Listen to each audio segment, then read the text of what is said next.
Pilipinas na sina Regine Velasquez matapos ang concert tour sa Amerika kasama ang iba pang divas na sina Kula Desma, Jaja Padilla at Pops Fernandez. Makichika tayo kay Aubrey Carampel. Nakabalik na sa pagtitaping si Regine Velasquez ng primetime series na Totoy Bato matapos mawala ng halos isang buwan. Galing si Regine sa Amerika kung saan nagkaroon sila ng concert tour ni Kula Desma, Jaja Padilla at Pops Fernandez.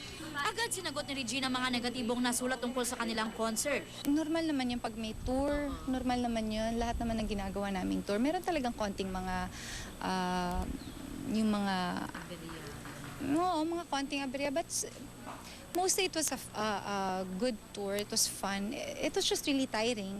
Ang mahalaga raw, sabi ni Regine, may napasaya silang mga Pinoy sa Amerika. Natuwa rin si Regine dahil marami rin daw ang sumusubaybay doon ng Totoy Bato. Kasi ang tawag nila sa akin, Ana Molina. Tapos pinapauwi na nila ako kasi sabi nila, ano daw, wala daw pera si Totoy. Padalang ko daw ng pera. Tinatanong na nila ako, kailan ka uuwi? Kailangan ka na ni Totoy. So nakakatuwa naman. So I'm happy to be back. I'm happy to be back on the set, working. Pero ang higit daw na na-miss ni Regine bukod sa kanyang trabaho ay ang boyfriend na si Ogie Alcacid. Nakapag-bonding naman daw sila noong Holy Week. Nagpunta kami ng beach for 3 days lang with friends. Aubrey Carampel, updated sa Showbiz Happening. At yan po ang Chika Minute for this week. Maraming salamat sa inyong pagtutok. Ako po si Pia Guanyo. Mel, Mike?